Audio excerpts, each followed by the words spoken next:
I'm going to give you, go ahead and stretch your arms forward, please. Keep going. You feel me releasing?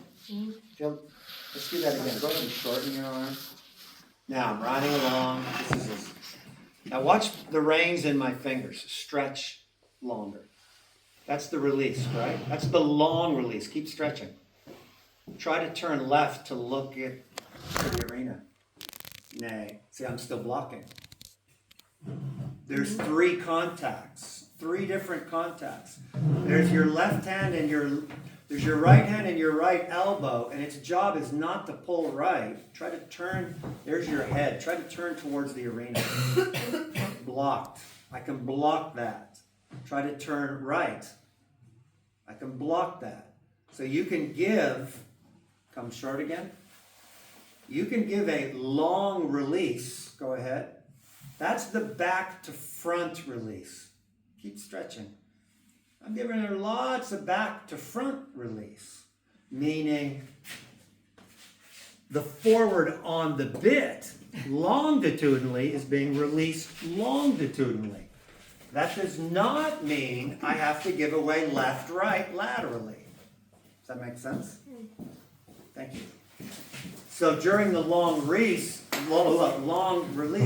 your horse did not just have the freedom to go longer, it had the freedom to leave nose first and look at the horses next door. Now, it did it nose first. If it's walking and it was going this way, so if it wanted with that long release to look at those horses next door, and if it had bent its back to go contra, we would have seen a horse bending and looking out, but you wouldn't have seen this.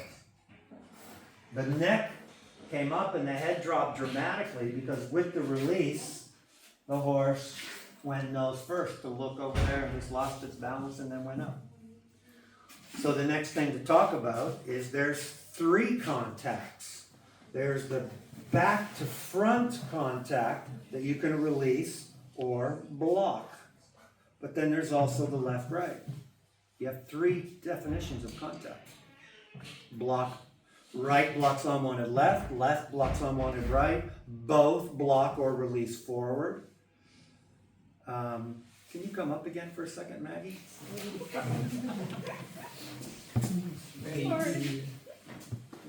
Yeah. Can you try to bend a little that way? So try to bend, go ahead and put your weight on your right leg. Go ahead. Go forward on your right leg, put weight on it, and then do that with your hip.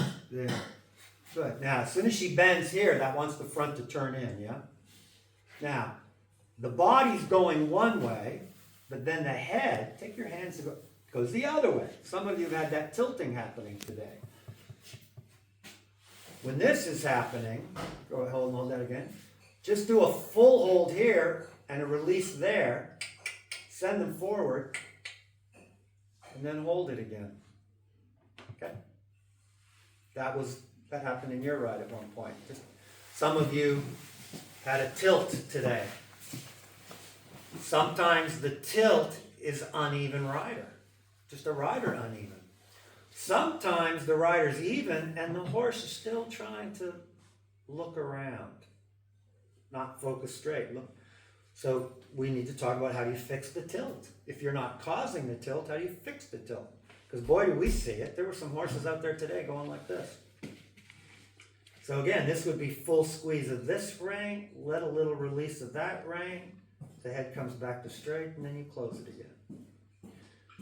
This sounds so simple, but the energy of your horse moving is like water. Think the farmer's irrigation ditches, the canals.